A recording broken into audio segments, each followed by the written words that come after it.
분이 뮤지컬 표를 주셔가지고 제가 뮤지컬을 봤는데 오늘 제가 그 자리에 있는 것 같은 느낌이 들 정도로 오늘 박수로 한번 해볼까요? 무엇보다도 안 보고 부르면 일단 잘한 겁니다. 보고 부르는 거랑 안 보고 부르는 거랑 일단 벌써 자세가 다른 것이죠. 그 다니엘 워너비라고 되어 있는데 그 가수 중에 SG 워너비라고 있습니다. 근데 그 가수들이 SG를 닮고 싶다. 근데 사이먼과 가펑클이라고 하는 그 외국 가수를 닮고 싶어서 이제 SG 워너비라는 이름을 붙였거든요. 근데 이제 우리 교회 분들은 다니엘을 닮고 싶어서 다니엘 워너비다. 이렇게 이름을 붙이고 있습니다. 오늘 이제 신명기 두 번째 말씀인데 서로는 조금 더디 가는 법입니다. 차가 출발할 때 갑자기 확 출발하기는 좀 어렵고 차츰차츰 속도를 붙여가는데 오늘까지도 약간 신명기 서론처럼 이 말씀을 좀 같이 나누기를 원합니다. 성경이라고 하는 것은 하나님께서 피조 세계에 인간과 함께 하신 그 발자취를 기록한 책이 바로 성경입니다. 하나님께서 피조 세계에 오셔서 인간과 함께한 그런 발자취를 기록한 책이다. 그래서 신약 성경은 이제 예수님을 배경으로 하고 있고 예수님을 바탕으로 하고 있고 구약 성경은 이스라엘의 역사를 바탕으로 하고 있다라고 지난주 말씀드렸습니다. 그래서 왜 이스라엘 역사냐라고 물어보면 제가 경상남도 고성에 있는 공룡 발자국 말씀드리면서 하나님의 동선이 이스라엘 역사에 선명하게 찍혀 있기 때문에 이스라엘 역사를 보면서 그 안에 인간과 함께 하신 하나님을 알고 하나님의 마음을 우리가 깨닫게 되는 것이죠. 구약 성경 읽을 때 참 나는 어렵다 이렇게 말씀하는 분이 있는데 당연한 것이 이스라엘 역사를 알지 못하면 성경을 이제 이해하는 것이 사실 좀 어렵죠. 뭐 태능, 무슨 광능, 선능, 정능 이런데 왕의 무덤에 가도 역사를 아는 분이 오면 야 이곳이 이런 곳이구나 일화가 떠오르고 배경이 있어서 그것이 새롭게 느껴지지만 아무것도 모르는 분은 그냥 보면 무덤이구나 왕의 무덤이 이만했구나 이런 게 되는 거죠. 그러니까 구약 성경도 이스라엘 역사를 기반하고 있기 때문에 이스라엘 역사에 대한 선 이해가 없이는 참 이게 글씨는 글씨대로 읽혀지지만 내용이 잘 와닿지 않는 것이죠. 그러니까 신명기도 역시 이스라엘의 역사를 지금 바탕으로 하고 있는 구약 성경 중에 하나입니다. 그러면 지금 어떤 역사인가 이스라엘에 있어서 이스라엘이라고 하는 나라가 세워지기 직전의 역사입니다. 그러니까 아직 이스라엘이라는 나라가 1년이 되지 않았고 이스라엘 나라가 지금 세워져 가는 과정 중에 이 신명기가 바로 그 직전에 있는 성경입니다. 학교 다닐 때 이제 국가의 3요소, 나라가 세워지려면 세 가지가 있어야 되는데 첫 번째가 국민이 있어야 되고 사람이 있어야 나라가 있는 거죠. 두 번째 영토, 땅이 있어야 되고 세 번째가 주권. 그러니까 다른 나라에 협상을 하거나 다른 나라에 뭐 조약을 맺거나 우리나라가 가지고 있는 그런 권리, 대등하게 우리나라가 독립적으로 행사할 수 있는 권리를 가지고 있는 주권이 있어야 이 세 가지가 있어야 나라가 이제 세워져 가게 됩니다. 창세기 12장에 보시면 하나님께서 아브라함이라는 사람을 선택해서 이스라엘이라는 나라를 세우시기로 하나님께서 작정을 하십니다. 그런데 그때 약속을 해 주시는데 12장 2절에 보시면 내가 너로 큰 민족을 만들어 주겠다. 그러니까 많은 국민이 많게 해 주겠다 말씀해 주시고 또 3절에 보시면 누가 너에게 축복하면 내가 그 사람에게 복을 주고 누가 너를 저주하면 내가 그 사람에게 저주해 주겠다. 이게 무슨 말이냐면 그 당시에 그 나라의 주권을 인정해 주는 겁니다. 지금 같으면 나라의 주권을 누가 인정해 주냐면 유엔 같은 데서 인정해 주겠죠. 여기 독립국가다. 아니면 힘 있는 미국이 인정하면 사실 나라가 되는 겁니다. 지금 같은 구조에서는 힘 있는 미국이 우크라이나 요즘에 그냥 없애려고 마음 먹으면은 그 나라가 그냥 다 주권을 빼앗겨 버리고 결국 무너지게 되는 거거든요. 아브라함 시대 그 고대에는 강한 나라가 약한 나라를 내가 너의 뒷배경이 되어줄 테니까 너도 너의 나라를 만들어 가봐. 그러면 한 나라가 되는 겁니다. 하나님께서 아브라함에게 너희 자손이 세우는 그 나라를 내가 누가 너희를 침략하면 내가 가서 침략해 줄 테니까 누가 너희를 잘 대해주면 나도 잘 대해줄 테니까 걱정하지 말고 이 나라가 세워져 갈 거다. 그러니까 하나님께서 이스라엘에게 이제 주권을 아브라함에게 주권을 약속하십니다. 그리고 창세기 12장 7절에 가시면 내가 너에게 이 땅을 줄 것이다. 이 땅을 줄 것이다 약속해 주시면서 국민, 영토, 주권을 이제 아브라함에게 말씀해 주십니다. 근데 그때가 아브라함으로부터 시작돼서 언제 나라가 이렇게 만들어지게 되느냐? 약 400년이 지나고 오늘 이제 이 나라가 완성되어져 가는 바로 그 직전에 있습니다.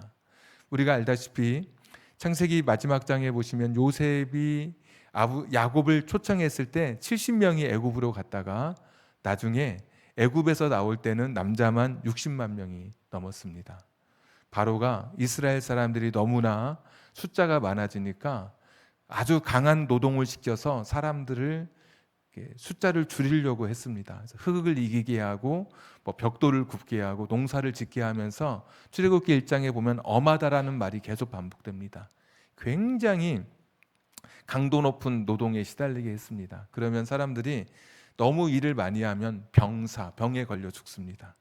자기 몸을 컨디션이 회복이 안 되기 때문에 또 지금처럼 강한 그 강도의 일을 하다 보면 노동의 산업 현장에 재해가 일어나지 않을 수 없습니다. 그러니까 산업재해로 생명을 잃게 하거나 또 병사로 죽게 하려고 강한 노동을 했는데도 이어지는 말씀이 번성했다 그렇게 합니다. 그랬더니 두 번째 남아 사산 명령을 내리죠. 남자아이는 죽여라, 여자아이는 살려둬라. 근데 이것도 실패합니다. 산파들이 하나님을 두려워해서 히브리 남자아이들을 이스라엘 남자아이들을 살려두게 되는 것이죠. 그랬더니 세 번째 이제 남자를 사살하라는 명령, 강에 빠뜨려 죽이라는 명령이 있었죠. 근데 모세도 하나님께서 건져 주시더라고요. 그러니까 이스라엘 백성의 숫자가 많이 늘어납니다. 그러니까 하나님께서 나라를 세우시기로 아브라함을 통해서 이스라엘을 내가 이 땅에 이스라엘을 내가 세우겠다 말씀하시고 400년이 지나는 동안에 국민은 엄청나게 사람이 불어난 겁니다. 그게 출애굽기 이야기이죠. 그리고 주권 하나님께서 계속 보호해 주십니다. 아브라함이 자기 아내 사라를 누이라고 속일 때도 그 상대의 왕에게 나타나서 그 아브라함의 그 계보를 보호해 주시고 이삭을 보호해 주시고 돌봐 주시고 그러면서 주권도 확실하게 하나님께서 허락해 주시고 남은 것이 무엇이냐? 이제 땅만 남은 겁니다. 땅만 있으면 이제 나라가 세워지게 되는 것이죠. 신명기는 어떤 책이냐? 이 땅을 앞두고 있는 책입니다. 땅에 들어가기 직전의 내용을 담고 있는 성경이 바로 신명기입니다. 그러니까 이 땅에만 들어가면 뭐가 되느냐? 하나님의 나라가, 그러니까 이스라엘이라는 나라가 건설이 되는 거죠. 국가가 세워지게 되는 거죠. 그래서 이 땅을 우리가 교회 다니는 분들은 좀 이해가 있는데 가나안 땅이라는 그런 표현을 많이 씁니다. 찬송가에도 나 가나안 복지 귀한 성에 들어가려고 가나안 땅 하는데 가나안이라는 이름이 특별한 이름이 아니라 우리가 읽었던 7절 말씀 보시면 아모리 족속의 산지부터 시작하는데 방향을 돌려 행진하여 아모리 족속의 산지로 가고 그 근방 곳곳 아라바, 산지, 평지, 네겝, 해변, 가나안 족속의 땅, 레바논, 큰 강, 유브라데까지 여기에 가나안 족속이라는 말이 있잖아요. 그러니까 이 아모리 족속의 산지 여기가 지금 이스라엘 백성이 있는 가나안 땅인데 여기 가나안 족속들이 살고 있어서 이름이 그냥 가나안 땅입니다. 가나안 사람들이 살고 있었던 땅이어서 가나안 땅인데 이 땅을 지금 향해서 이스라엘 백성들이 가고 있는 것입니다. 지금 국민도 있고 주권도 하나님께서 지켜주시고 보호해 주시고 돌봄과 보호로, 그다음에 이제 남은 것은 땅만 있으면 이스라엘이라는 나라가 세워져 가는, 우리가 지금 이스라엘 역사를 기반으로 성경을, 구약 성경에 기록되었고 하나님의 발자취를 우리가 찾아볼 수 있다고 말씀드렸으니까 제가 이스라엘 역사를 말씀드리는 겁니다. 그렇게 해서 땅만 있으면 이제 이 가나안 땅에 들어가면 비로소 이스라엘이 세워져 가게 됩니다. 자, 그러면 누가 더 조바심을 낼 것 같냐면 사람들이 더 조바심을 낼 것 같습니다. 빨리 우리 그 땅에 들어가게 해달라고, 우리도 빨리 나라를 세우고 싶다고. 그런데 오늘 말씀을 읽어보면 누가 조바심을 내느냐면 오히려 하나님께서 조바심을 냅니다. 하나님께서. 여러분 6절 한번 보십시오. 우리 하나님 여호와께서 호렙산에서 우리에게 말씀하여 이르시기를 너희가 이 산에 거주한 지 오래니, 이렇게 이야기하죠.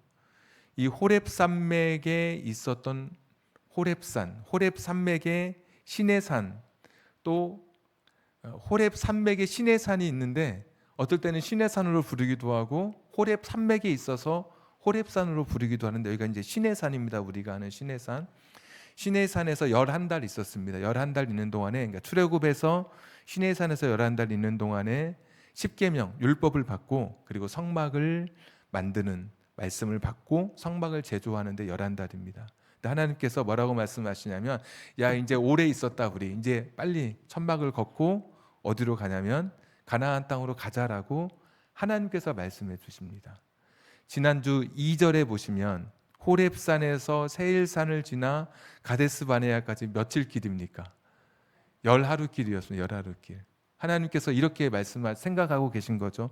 야, 이제 우리 이 시내 산에서, 호렙산에서 11달 있어서 꼭 필요한 말씀, 율법, 계명의 말씀을 듣고 성막을 우리가 이제 다 이거 수업이 다 끝났으니까 빨리 가나안 땅 가자. 10하루면 우리 갈 수 있다. 이게 이제 하나님의 마음이었던 거예요. 야, 빨리 텐트 걷어. 우리 빨리 가자. 이렇게 말씀하신, 오히려 하나님이 이스라엘의 나라를 세우시는 것을 더 서두르고 계셔요. 7절과 8절에 동사가 5개가 나오는데 모두 다 명령형으로 되어 있습니다. 명령형. 가령 7절에 방향을 돌려라. 두 번째 명령형 행진하라. 아모리 족속의 산지로 가라. 또 8절에 제일 뒷부분에 있는데 들어가라. 그 땅을 차지하라. 소유하라. 이렇게 하나님께서 명령자가 되어서 이스라엘에게 명령, 빨리 그 땅 들어가라고. 또 8절에 보시면 아브라함, 이삭, 야곱에게 맹세하신 땅, 내가 주기로 맹세했다고, 그러니까 그 땅 들어가면 된다라고 하나님께서 말씀하시는 거예요.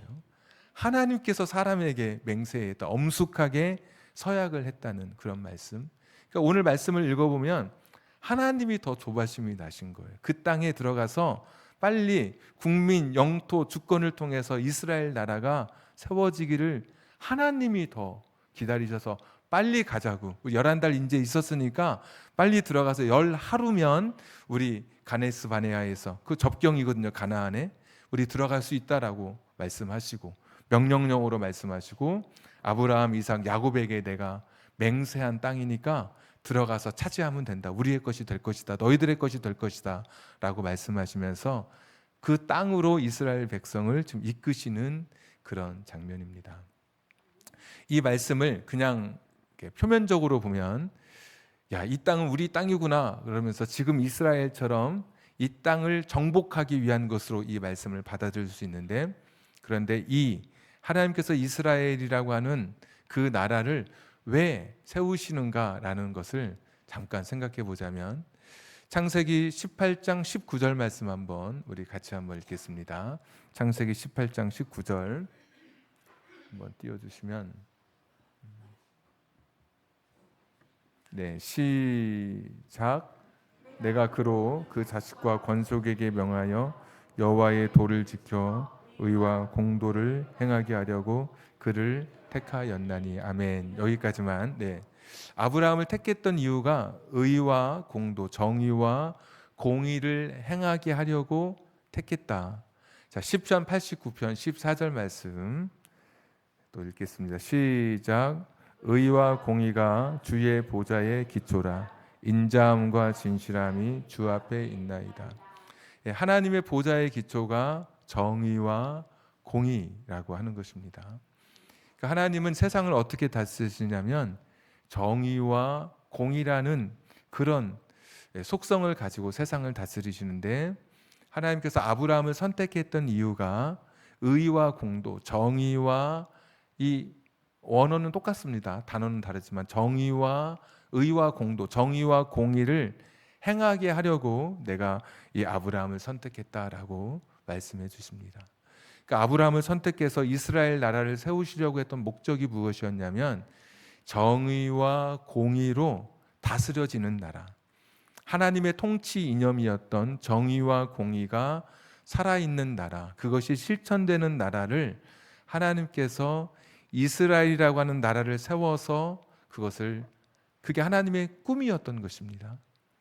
이 세상에 하나님 없이 살고 사람들 무시하고 살아가는 이 세상 속에, 그러니까 죄성, 탐욕으로 가득한 세상 속에 하나님을 믿는 사람들은 어떻게 살아야 하는지를 보여주고 싶었던 나라가 바로 이스라엘입니다. 그러니까 하나님께서 이스라엘을 창세기, 출애굽기, 레위기, 민수기, 신명기까지 이끌어 가시면서 하나님의 꿈이 무엇이냐면 이 땅에 실제하는 하나님이 다스리는 나라는 어떤 나라인지를 다른 나라에게 모범으로 보여주고 싶었던 것입니다. 그래서 제사장 국가, 또 거룩한 백성으로 출애굽기 19장에 보면 이스라엘 백성을 부르시는데, 하나님과 사람을 잇는 그런 국가, 또 거룩한 백성, 다른 모습으로 세상에 살아가는 그런 모습을 하나님께서 이스라엘이라고 하는 나라를 통해서 기대하고 계셨던 것입니다. 창세기 12장에 아브라함을 선택하실 때 바로 그 전장 11장에 보시면 바벨탑 이야기 나오거든요. 노아 홍수로 사람들이 죄로 인해서 전멸되었지만 또다시 사람들이 자기의 이름을 쌓아가고 있는 거예요. 하나님의 이름을 무시하고 하나님 없이 살아가는 거죠. 그때 다시 멸망시키지 않으시고 창세기 12장에 아브라함을 선택해서 이 땅에 하나님이 원하시는 나라가 어떤 나라인지, 이 세상과 다른 나라를 보여주고 싶으셨던 거예요. 그래서 오늘 하나님께서 되게 조바심을 가지신 거예요. 빨리 가자. 열 하루면 들어갈 수 있다라고 말씀하시는 거죠.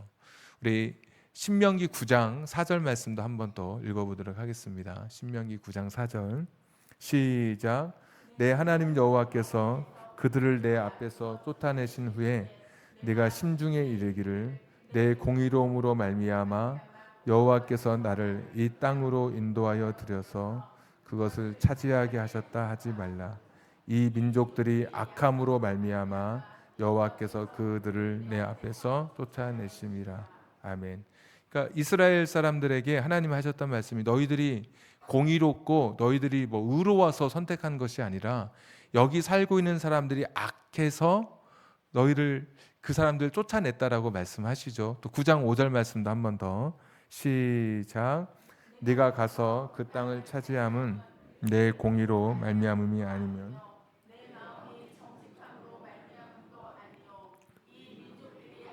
말미암아 내 하나님 여호와께서 그들을 내 앞에서 쫓아내심이라.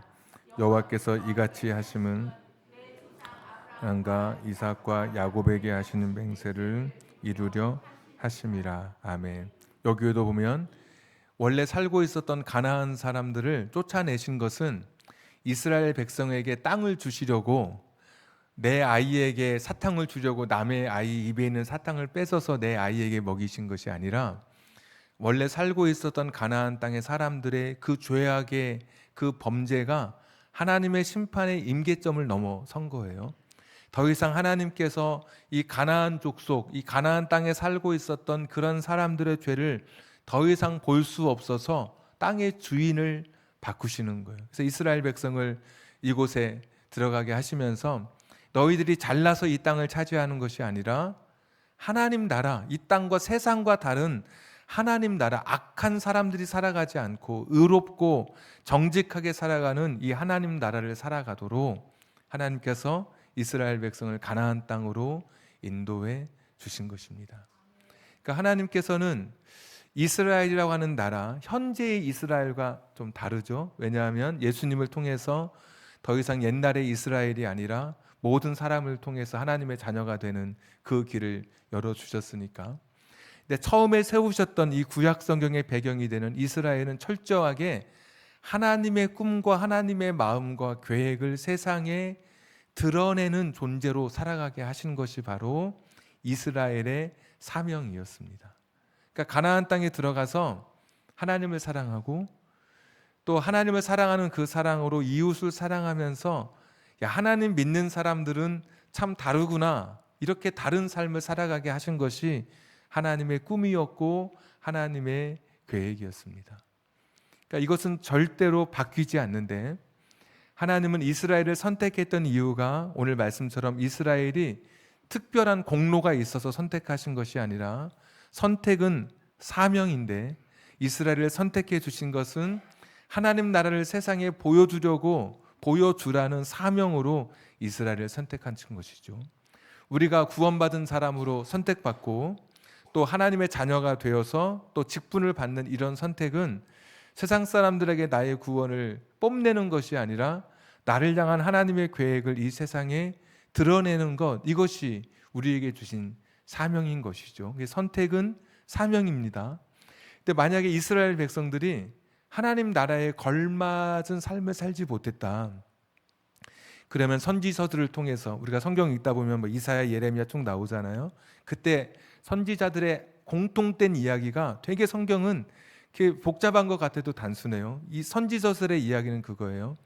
너희들이 이 땅에 들어온 것은 하나님의 은혜로 온 것이고, 너희들이 이 땅에서 하나님 나라를 살아가라고 가나안 땅을 주셨는데, 너희들이 하나님 나라를 살지 못하면 너희들 이 땅에서 쫓겨날 거다, 너희들 멸망할 거다. 그래서 하나님 앞에 진실하게 예배드리고 사람들 죄짓지 말고 약한 사람, 그들 고아, 과부, 또 나그네를 돌봐라, 이런 말씀들을 계속 선지서에 반복되고 있는 것이죠. 하나님의 나라를 살지 못했던 남유다가 BC 586년에 바벨론에 멸망하게 되죠. 포로로 끌려가게 되죠. 사람들은 설마 했습니다. 성전이 여기 있고 율법책이 여기 있는데 우리가 망하겠느냐? 하나님은 그 땅의 주인을 바꾸십니다. 그런 분이시거든요. 그러니까 하나님 나라를 살아가는 것이 하나님의 꿈이었고 목표였습니다. 그러니까 오늘 신명기의 이야기는 하나님께서 이스라엘을 향한 기대를 갖고 계신 거예요. 어서 땅에 들어가서 하나님의 나라의 삶을 세상에 보여주며 살아라. 이 세상과 다른 삶으로 하나님 믿는 그런 삶이 무엇인지 그들에게 보여줘라. 농사를 지을 때도 무슨 사람에게 뭐 품삯을 줄 때도, 누군가에게 죄를 지었을 때, 누군가에게 손해를 입혔을 때 어떻게 해야 될 것인지 사회의 윤리를 다 성경에 담겨져 있죠. 그 레위기, 뭐 민수기, 출애굽기 읽으면 되게 법이 많은데 이 법은 다 세상과 다르게 살아가도록 하나님이 주신 법입니다. 십계명은 약자를 위한 법입니다. 내 부모를 공경하라. 가로가 내 약한 부모를 공경하라 합니다. 부모가 힘이 있을 때는 자식이 공경하지 않을 수 없습니다. 부모를.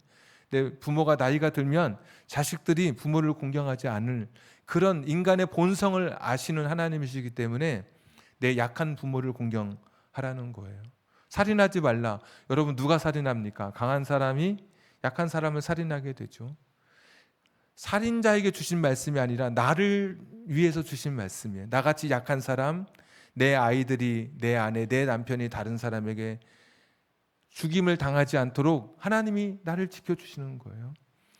뭐 다른 사람의 거 도적질하지 마라. 누가 도적질합니까? 힘 있는 사람이 도적질하죠. 달리기 잘하는 사람, 막 힘센 사람이 뺏고. 근데 내가 땀 흘렸던 그런 곡식들을 빼앗기지 않도록 내 것을 지켜주시기 위해서 하나님이 이 십계명의 말씀을 주신 거예요. 그러니까 십계명은 약자를 위해서, 세상 사람 그 당시에 뭐 함부라비 법전 이것과 완전히 반대되는 강자를 위한 법전이 아니라, 함무라비 법전에 보면은 강자는 살인을 해도 그냥 넘어갈 수 있는 그런 특별한 또 규칙들이 있습니다. 얼마를 주면 더 이상 죄를 묻지 않는, 사람을 죽여도 뭐 교도소 들어가지 않는 법이 하므라비 법전이라면 성경의 말씀은 누구나죠, 누구나. 누가 죽입니까? 강한 사람, 힘 있는 사람, 권력을 가진 사람이 약자를 짓밟잖아요. 근데 성경은 철저하게 그런 것이 모든 사람, 하나님 앞에 강자든 약자든 모든 사람이 똑같이 대우받게 된다고 하는 거. 노자의 도덕경에 있는 것처럼 하늘의 그물은 성긴 것 같아도, 되게 헐렁한 것 같아도 그 작은 것 하나 빠뜨리는 법이 없듯이 하나님의 세상에서, 하나님의 나라에서는 모든 사람이 공평하고 정직하게, 그리고 똑같은 자리에서 심판대 앞에 서게 되는 것이죠. 이 하나님 말씀하신 호렙산에서 11달 동안 있었던 말씀, 그래서 그 내용이 출애굽기, 레위기, 민수기 기록되어 있는데, 그 말씀의 핵심은 가나안 땅에 들어가면 그 당시 세상 사람들과 다르게 살아야 한다. 그렇게 율법을 주신 것이고, 왜 성막을 주셨냐? 똑같이 살다가 실수하면 성막에 와서 회개하고 다시 회복하고 세상에 나가서 다시 살라고 성막을 주신 겁니다. 그래서 말씀대로 살다가 그 말씀대로 실패하면 다시 성막에 나와서 하나님 앞에 내 죄를 고백하고 다시 내가 하나님 주신 말씀대로 하나님 나라를 살겠습니다 결단하도록 11달 동안 머무셨는데, 하나님께서 이제 빨리 그만하고 우리 가서 하나님 나라 한번 멋지게 한번 만들어 보자. 내가 너희들의 하나님이 될 거야. 난 너희를 절대로 떠나지 않아. 이런 약속이 신명기에 처음부터까지 다 기록된 거예요. 하나님 나라를 살라. 내가 너희를 택했으니 택하신 하나님을 너희도 택하라. 이런 말씀이거든요. 하나님이 이스라엘 백성을 택했습니다. 내가 너희를 택했으니 너희를 택한 하나님을 너희도 선택하고 살라. 그리고 세상 사람들에게 다른 모습을 보여주며 살아라. 이 하나님 나라에 대한 이 하나님의 열심이 오늘 우리들을 향해서도 지금 도전으로 다가오고 있습니다. 하나님은 우리가 세상 속에서 하나님 나라를 살아가는 사람으로 살기를 지금도 기대하고 계십니다. 세상에 흘러가는 탕류 속에, 내 본성과 탐욕 속에 내 자신을 잃어버린 채 죽은 물고기처럼 표류하면서 하루로 떠내려가는 인생이 아니라 하나님 말씀을 붙들고 그 말씀 속에 선명한 복음의 색깔을 가지고 세상 속에서 공의와 정의의 삶을 살아가기를 지금도 기대하고 계신 것입니다. 강자에 대한 견제, 약자에 대한 배려로 가득한 삶, 정치를 바라보고 국가를 바라보고 지도자를 바라보고 또 세상의 모든 사람, 가족을 바라보고 학교 다니는 학생들은 학생 친구를 바라보고 직장 동료를 바라볼 때도 이 하나님 나라의 마음으로 바라보는 것이죠. 하나님 나라의 그 기준, 공의와 정의가 기준이 되어서 세상을 바라보고 판단하고 내 가치를 거기에 두고 내 삶을 결단하는 것이죠. 믿음이라고 하는 것은 과격한 언성이나 급격한 행동을 또는 감정을 말하는 것이 아닙니다. 믿음이라고 하는 것은 하나님이 내게 주신 그 말씀에 대한 확신을 가지고 그 말씀을 세상에 살아내는 것이 믿음입니다. 믿음이라고 하는 것은 하나님의 마음과 뜻과 하나님의 계획에 전이 되어서, 전이 된 사람들이 그 말씀을 확신하고 이 말씀을 실천하는 것, 그것이 믿음입니다. 그래서 믿음은 교회에서 증명되는 게 아니라 세상 속에서 나의 믿음이 증명됩니다. 삶과 세상의 삶이, 그러니까 교회와 세상에서의 내 삶이 너무 차이가 날수록 세상은 우리를 향해서 손가락질을 하게 되는 것이죠. 내가 하나님 나라를 살아가기를 지금도 하나님은 기다리고 계시는 거예요. 오늘 6절, 7절, 8절 하나님께서 막 서두르시잖아요. 야, 방향을 돌리자. 빨리 가자. 우리 이제 텐트 다 걷어라. 열하루면 갈 수 있다. 명령령으로 말씀해 주시고, 내가 너희 조상 아브라함, 이삭, 야곱에게 내가 땅을 주기로 맹세했다. 5번 맹세하셨거든요. 하나님께서. 이 땅 들어가서 너희의 소유로 삼어라. 거기 있는 사람들은 이미 악한 사람들이기 때문에 이미 그들의 죄의 심판이 이미 하나님의 심판의 그 눈금을 넘어섰기에 내가 그들을 그 땅에서 쫓아낼 것이다. 그들은 더 이상 자격이 없다. 너희들이 그 땅에 살면서 하나님 나라를 살아가라고 말씀해 주십니다. 대대로 성경을 쭉 읽어보면 이 하나님 나라에 대한 이 시도는 많은 사람들이 노력했지만 또 많은 부분에 있어서 실패하면서 그 길을 걸었습니다. 그때 하나님께서 예수님을 이 땅에 보내주시죠. 세례 요한은 이렇게 말씀하시더라고요. 회개하라, 천국이 하나님 나라가 가까이 왔다. 예수님께서 이 땅에 오셔서 처음에는 회개하라, 천국이 가까이 왔다 말씀하시더니 어느 순간에 회개하라, 천국이 너희에게 이미 임하였다 이렇게 말씀해 주셨어요. 예수님은 어떤 분이시냐? 이 땅에 진짜 하나님의 나라를 사시고 하나님 나라를 보여주시려 이 땅에 오신 분이 예수님이십니다. 하나님을 향해서 어떻게 예배하고 어떻게 기도해야 될까 예수님이 보여주셨어요.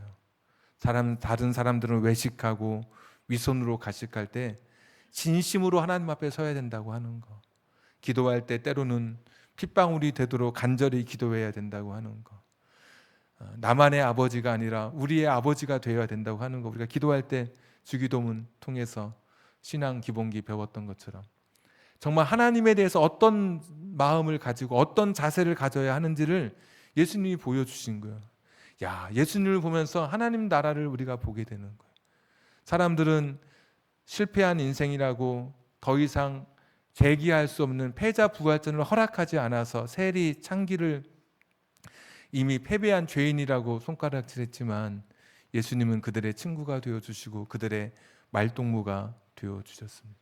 이게 하나님 나라의 삶이에요. 이게 구약 성경에서 하나님이 기대하셨던 삶이에요. 이스라엘 백성이 그렇게 살기를. 우리가 이 세상에서 살기를 원하시는 그 모습인 거예요.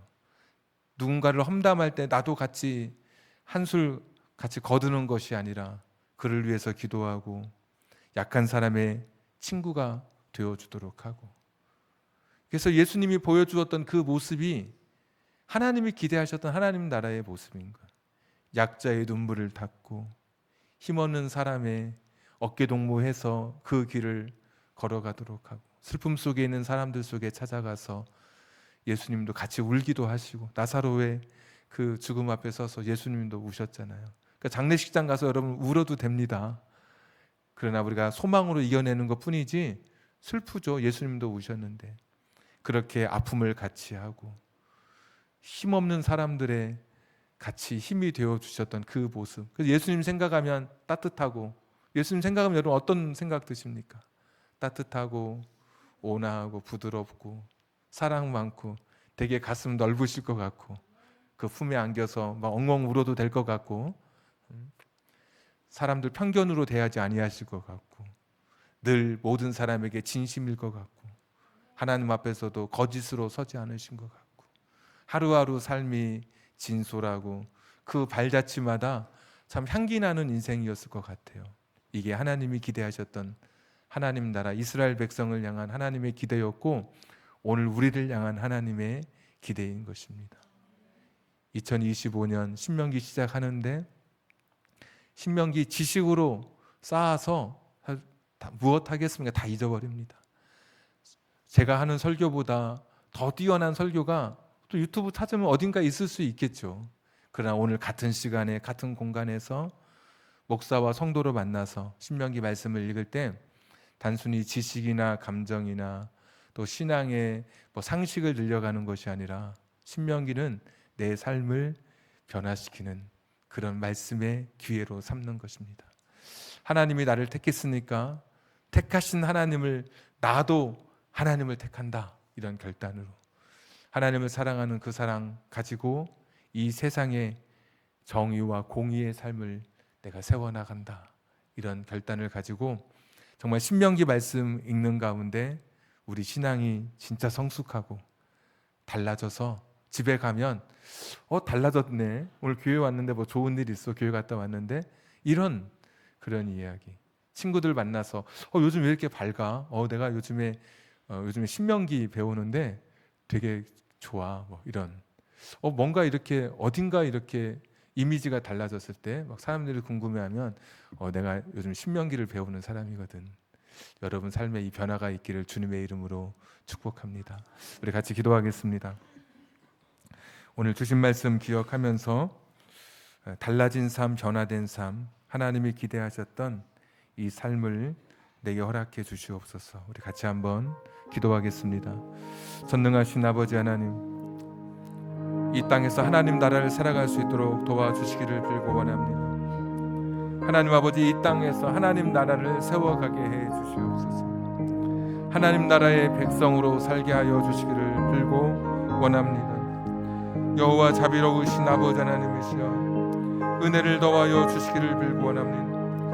하나님, 연약하고 나약한 삶인 것을 고백합니다. 하나님, 가르쳐 주셔서 깨닫게 해 주셔서 하나님 말씀 따라 살아가게 하여 주시기를 빌고 원합니다. 여호와 자비로우신 아버지 하나님, 이 땅의 이야기를, 이 땅에서 하나님 나라를 세워가는 우리들 되게 하여 주시옵소서. 하나님 나라 백성의 삶을 결단하게 하여 주시옵소서. 머리도 다르게 깎고 먹는 것도 다르고 생각하는 것도 다르게 살아갈 수 있도록 하나님 아버지여 도와주시기를 빌고 원합니다. 세상 사람들이 기대하는 삶, 하나님 기대하는 삶, 신명기 말씀 통해서 이 말씀 가지고 살아가는 우리들 되게 하여 주시기를 빌고 원합니다. 하나님께서 이 나라를 세우시기를 원하시고 나를 통해서 하나님의 나라가 이 땅에 건설될 수 있도록 세상의 다른 삶으로 이 땅에서 살아갈 수 있는 우리들 되게 하여 주시기를 빌고 원합니다. 하나님 말씀 앞에 다시 한번 우리 자신들을 내어놓습니다. 말씀 앞에 우리 삶을 결단하며 나아갑니다. 하나님 말씀이 내 삶을 변화시키게 하여 주시옵소서. 하나님 말씀이 내 삶의 결단이 되게 하시고 그 말씀을 통해서 하나님의 사람으로 살아갈 수 있는 우리들 되게 해 주시기를 빌고 원합니다. 여호와 자비로우신 아버지 하나님, 다시 한번 엎드려 간구하오니 주의 말씀 속에, 주의 은혜 속에, 주의 능력 속에 달라진 삶으로 살아갈 수 있는 우리들 되게 해 주시옵소서. 나의 생명 되신 주님 앞에 나아갑니다. 주의 흘린 보혈로 정케하사 받아주소서. 날마다 주를 찬송하겠네. 주의 사랑 줄로서 나를 굳게 잡아 매소서. 괴로운 세상 지낼 때 나를 인도하여 주소서. 주를 믿고 나가며 나의 길을 잃지 않겠네. 날마다 주를 찬송하겠네. 주의 사랑 줄로서 나를 굳게 잡아 매소서. 세상 살아갈 때에 주를 더욱 사랑합니다. 밝고 빛난 천국에 나의 영혼 들어가겠네. 날마다 주를 찬송하겠네. 주의 사랑 줄로서 나를 굳게 잡아 매소서.